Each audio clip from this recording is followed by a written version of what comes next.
Bueno, en primer lugar, muchas gracias a la Academia, muchas gracias a ti, Juan, por organizar este evento, sin duda muy valioso, y además nos da la oportunidad de mostrar un poco lo que estamos haciendo en Galicia, ¿no? Entonces, bueno, empiezo con una fotografía que podría ser de los virus, porque tiene ese tamaño precisamente, pero es de las partículas que diseñamos en nuestro laboratorio, que son partículas transportadoras de fármacos o, en este caso, de vacunas. Entonces voy a intentar mostraros de una manera lo más sencilla posible qué son las vacunas en primer lugar y cómo estamos afrontando aquí este problema. Esta ilustración que todos vemos todos los días del número de casos confirmados y del número de fallecidos, lo más alarmante. Está claro que es un problema de salud global y parece muy claro también que el problema no se va a resolver a menos que dispongamos de vacunas eficaces para combatir esta pandemia. Empezando por lo que son las vacunas, creo que todo el mundo sabemos, pero he querido señalar un poco lo que explícitamente recoge la Organización Mundial de la Salud. Las vacunas permiten que nuestro sistema inmune esté en alerta, que reconozca a los patógenos, tales como virus o bacterias, y que una vez reconocidos los pueda destruir. En el momento actual disponemos de vacunas frente a más de 25 enfermedades y esto, bueno, pues ha representado un avance extraordinario. De hecho, la Organización Mundial de la Salud dice que la vacunación es el modo más efectivo y más económico de prevenir enfermedades contagiosas. Y de hecho, al día de hoy se sabe que se previenen cerca de 3 millones de muertes gracias a la vacunación y se podrían prevenir 1,5 millones más si hubiese una cobertura global, porque lamentablemente existen vacunas que afectan a los países en desarrollo, enfermedades que afectan a los países en desarrollo, pero no nos afectan tanto a nosotros, por lo tanto no nos preocupan estas enfermedades y no existen vacunas, como bien sabéis, para algunas enfermedades para las que deberían existir. Es cierto también que la inversión que se realiza en enfermedades infecciosas, tanto desde la perspectiva del tratamiento como desde la perspectiva de las vacunas, es bastante limitada por parte de la industria farmacéutica.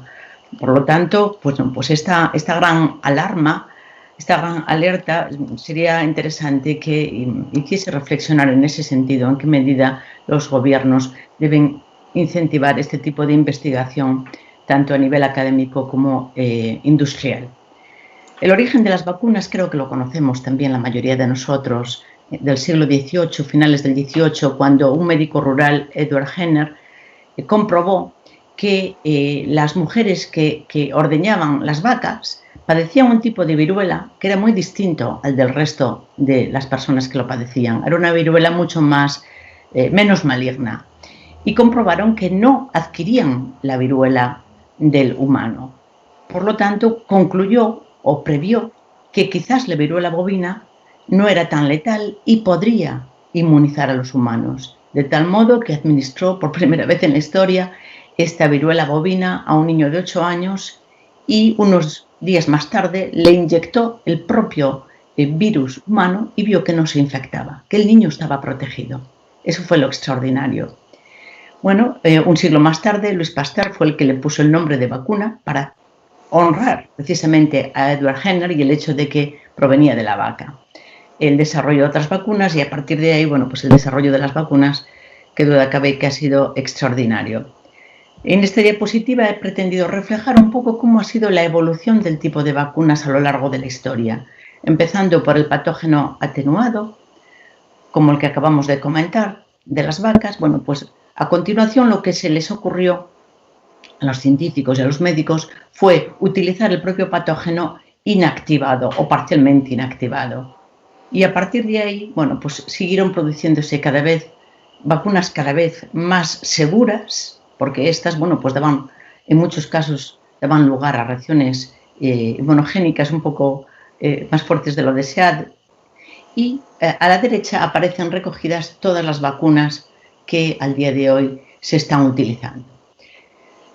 Por un lado tenemos vacunas que son trozos de antígenos, como es, por ejemplo, la vacuna de la hepatitis, partículas virales. Son proteínas de superficie del virus que se utilizan para ejercer como vacuna. La mayor parte de las vacunas nuevas son proteínas Y las más innovadoras sobre las que se está investigando en estos momentos son de naturaleza peptídica o de naturaleza o de tipo ADN, ARN, es decir, vacunas genéticas. Bueno, todas estas vacunas son más seguras que las iniciales, pero no generan la alarma necesaria en el sistema inmune y por ello quizás hayáis oído hablar del término adyuvante, es decir, que la vacuna tiene que tener un agente adyuvante o inmunoestimulante. En el caso de las vacunas genéticas, como es la de ADN o ARN, además hace falta un vehículo transportador de ese material genético al interior de la célula, porque lo que ocurre en este caso es que el propio organismo fabrica el antígeno. Nos administran el material genético y nosotros producimos la vacuna en nuestro organismo que nos va a proteger.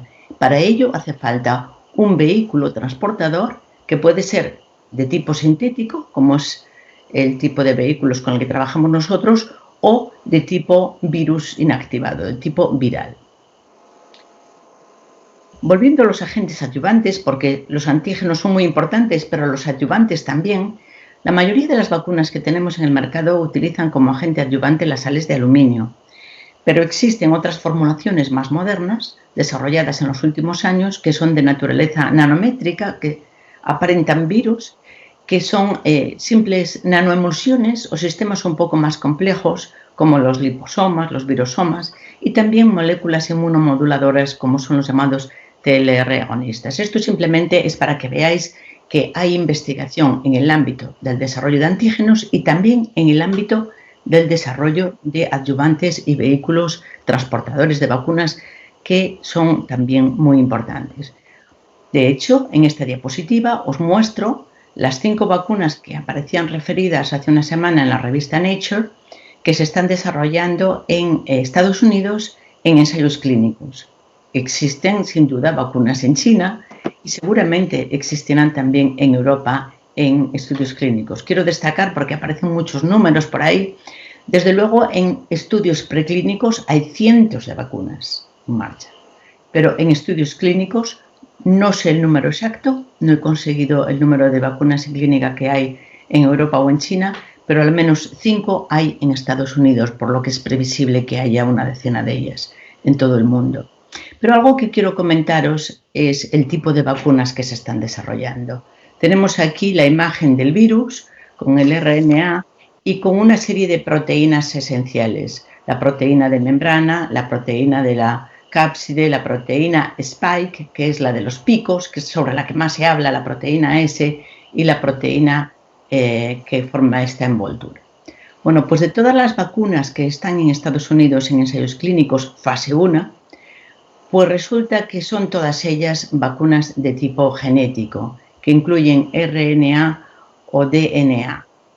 La primera de ellas, por la empresa Moderna, son nanopartículas lipídicas sintéticas desarrolladas en el laboratorio que contienen un RNA mensajero que codifica la proteína S.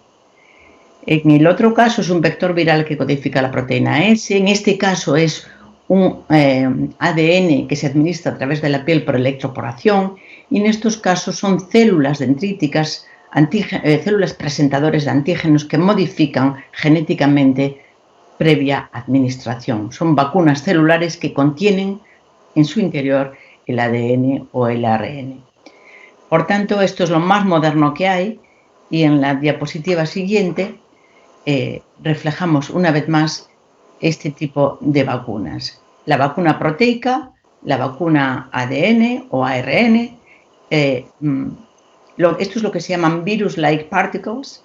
Hoy hablaba por la mañana Luis San Juanes en la radio sobre una vacuna que están desarrollando en el Centro Nacional de Biotecnología y estas son las células dendríticas que se modifican genéticamente para que actúen también como vacunas. La mayoría de las vacunas que se están desarrollando van dirigidas a la proteína S, a la spike protein, pero hay posibilidad de dirigirse a otro tipo de proteínas, porque al día de hoy no sabemos cuál de estos epitopos va a ser más inmunogénico. Quiero recordaros un poco que hablábamos de que estábamos en ensayos clínicos, estamos en fase 1 y la gente ha empezado a decir que si va a haber una vacuna dentro de 3 meses, dentro de 6 meses. Bueno, pues las previsiones es que tarde más de un año, año y medio, porque las fases, aunque hay lo que le llaman el fast track ahora, es decir, que va a haber una evaluación muy rápida y absolutamente priorizada por las agencias de evaluación, lo cierto es que hay 3 fases que pasar. La fase 1 es la de seguridad, la fase 2 la de eficacia en un número limitado de pacientes y la fase 3 ya en un gran número de pacientes. Y luego se necesita la aprobación por parte de la agencia regulatoria, la FDA o la EMA o en nuestro caso nuestra agencia de evaluación de medicamentos y productos sanitarios, con quienes nosotros ya estamos en contacto para el desarrollo de nuestra vacuna. ¿Qué es lo que hacemos en Santiago en este marco? Bueno, pues lo que hacemos en mi laboratorio son nanopartículas que son transportadoras de fármacos o de vacunas. Básicamente intentamos resolver aquellos problemas que tienen los fármacos y vacunas para llegar a su lugar de acción. En el caso de las vacunas o antígenos, lo que queremos es que lleguen a las células dendríticas, a las células del sistema inmune, donde expresen el antígeno frente al cual pueda reaccionar nuestro organismo. Pero veis, María José, te quedan un par de minutillos, ¿sí? Sí, en realidad se parecen bastante a los virus propios, ¿no? Y bueno, pues simplemente deciros que estas son las partículas reales que diseñamos en nuestro laboratorio, donde se ve efectivamente un núcleo y una cubierta y que hemos demostrado que tienen capacidad para ser internalizadas por las células.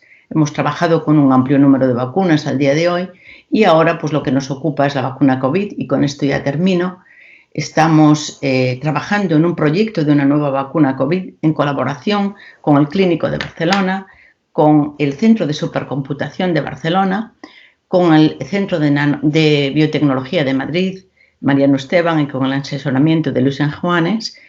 Y básicamente las etapas que vamos a seguir para diseñar esta vacuna son las que aparecen aquí descritas. Nuestro objetivo es conseguir una vacuna fácil de producir. Las vacunas de RNA mensajero son muy fáciles de producir, pero capaces de aportar una respuesta humoral y celular duradera, que eso es lo que pudiera ser un poco más complicado. Para diseñar el inmunógeno, el RNA, utilizamos inteligencia artificial del Centro de Supercomputación de Barcelona, simulación computacional. A continuación, un grupo de Bélgica fabricará, y ya tiene toda la instalación prevista, el RNA mensajero que nos van a mandar a Santiago, donde nosotros también en colaboración con Montenegro del CICUS vamos a formar unas nanopartículas que van a transportar el RNA. Haremos estudios de validación in vitro y de validación in vivo. A continuación tiene que venir el escalado de la fabricación de la vacuna en condiciones GMP de buena manufactura y pasaríamos en los ensayos clínicos. Me gustaría destacar en este punto que aunque estamos en el punto 1, al día de hoy ya tuvimos una conversación con la Agencia Nacional de Evaluación de Medicamentos y Productos Sanitarios con la idea de ir a la mayor brevedad a lo largo de todos estos pasos. Y un aspecto muy importante es asegurar la producción a gran escala, de tal modo que estamos contactando ya con empresas para producir esta vacuna en caso de que funcione. Es decir, que tenemos que tener todo previsto para que si realmente funciona en animales, el paso a humanos pueda ser de la manera más sencilla posible. Y nada más, simplemente mostrar dónde trabajamos y mi grupo de investigación, al que agradezco que en estos momentos están la mayoría de ellos trabajando en el laboratorio para desarrollar esta vacuna. Vale, muchas gracias, María José.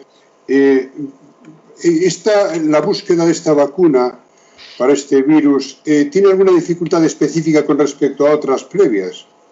Sí, bueno, lo cierto es que jugamos a buscar un poco cuál puede ser la vacuna mejor, porque efectivamente la mayoría de las vacunas son proteínas virales, ¿no? Entonces la gente se ha dirigido a la proteína S como principal elemento.